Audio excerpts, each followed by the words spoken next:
G'day guys, it's Phantom, and today we're going to be talking about the new Taylor Swift album, The Tortured Poets Department. This is the new album from one of the biggest artists in the world, with a recent upsurgence, since Midnight's dropped, an uprise of Swifties that have taken over social media and music opinions and the economy and just the world in music. I haven't seen this much of an uproar of an artist like ever that I've been alive. I don't know where or why it started, but okay. This is the follow-up to her, of course, her last album, Midnight, which I thought was mid. And this one, I was kind of wanting something better than that because what could be worse than Midnight that from her? Obviously her debut album is worse, but we're not going to talk about that. I like some of the Taylor albums, like her earlier stuff, probably during 2015 and before that. I liked all the albums from Fearless, Speak Now, Red, 989, I thought are pretty good albums, but ever since then, it has gone downhill, and the only one that I liked from 989 is probably Folklore, but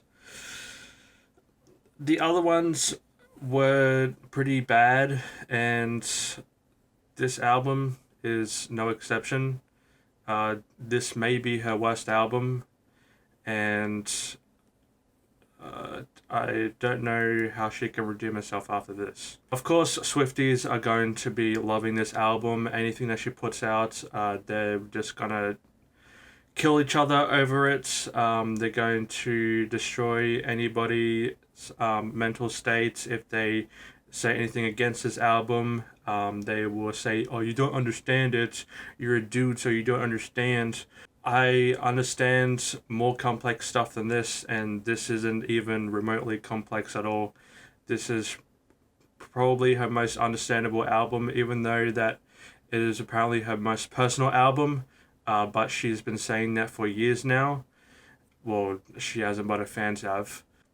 This album was announced probably by the worst acceptance speech of all time, being so self-centered and literally announcing her album at the extent you can like promote some music, but like this isn't how you announce an album. You can do it like anywhere else, but it was such a self-centered acceptance speech that I just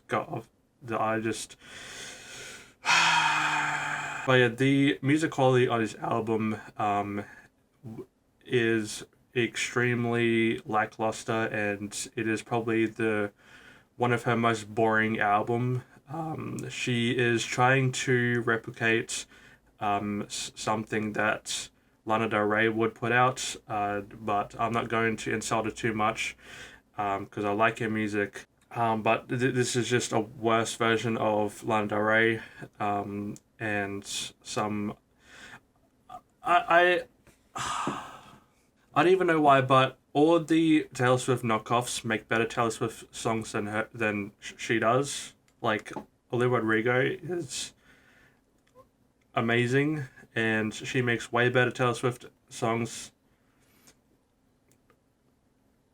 Alrighty, let's do positives and negatives.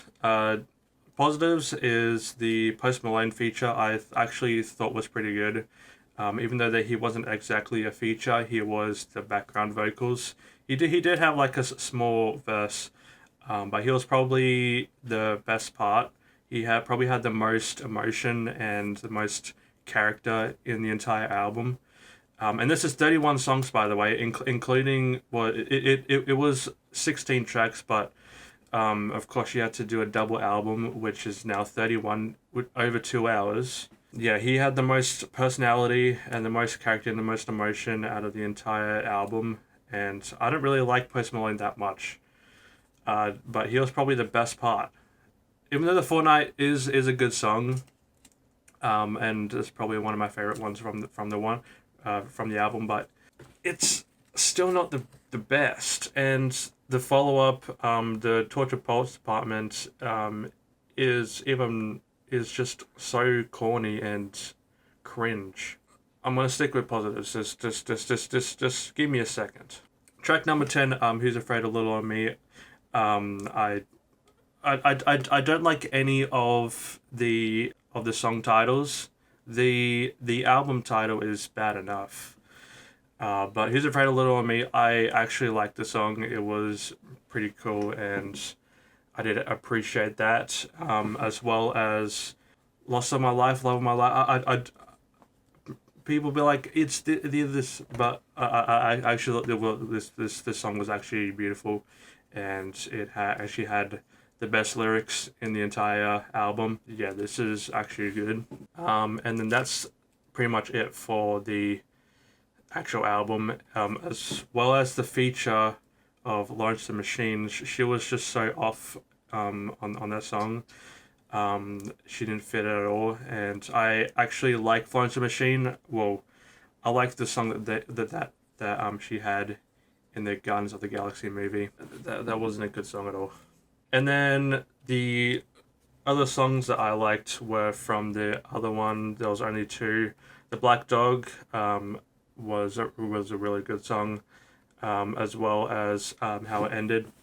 The negatives that I have, there is quite a lot. I've already covered them just then. The titles of everything, album title, the album cover, terrible. The lyrics, she just is probably one of her corniest and cringiest albums when it comes to lyrics. She just acts like a teenage girl, and she's like 34, turning 35. It's honestly something that somebody from high school would go on like Instagram or Snapchat or something like that and just ramble on how terrible her love life is and how just terrible everything is. And when she's hating on dudes, I don't know, but that's probably like that's when she's in her bag. But it's kind of weird because she's literally dating somebody and she's still rambling on about dudes that she previously. It's like, just move on. You don't need to keep making albums on this. Probably the worst when it comes to lyrics is on the song So High School. It probably has some of the grossest lyrics I have ever seen, and I'm used to off-putting stuff, but it just made my stomach curl. There is two lyrics in particular that references to GTA. It doesn't reference to it, but it references the game. I'm gonna read it. It says, "Touch me while your bros are playing Grand Theft Auto." It's like, who wants to listen to that? Who thinks it's flattering? And then, like, a few bars before that, she says, "I'm watching American Pie with you on a Saturday night. Your friends are around, so be quiet. I'm trying to stifle my size."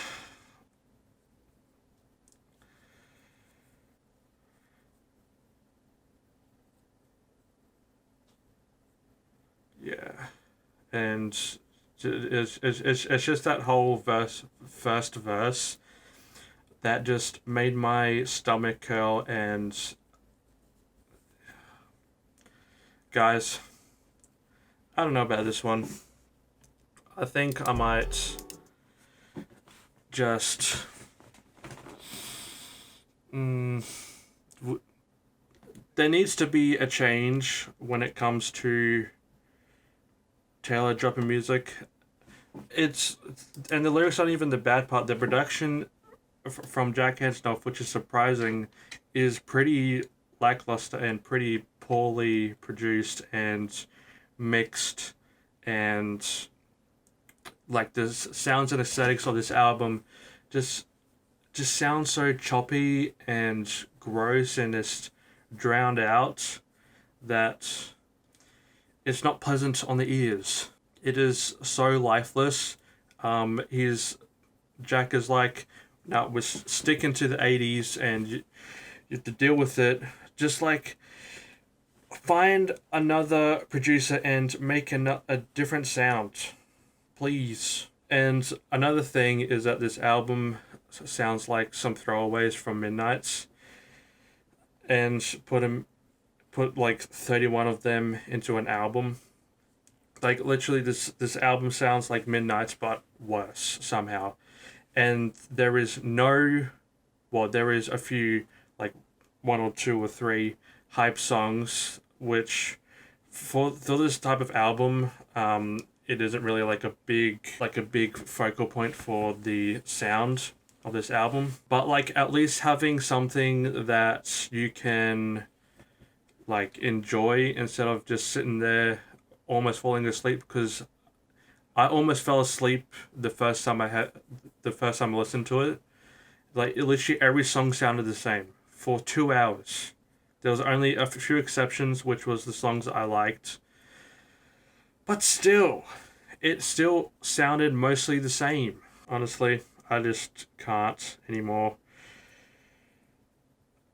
But, you know, Swifties are going to eat it up, and like, if there's any watching this video, I'm prepared for the essays.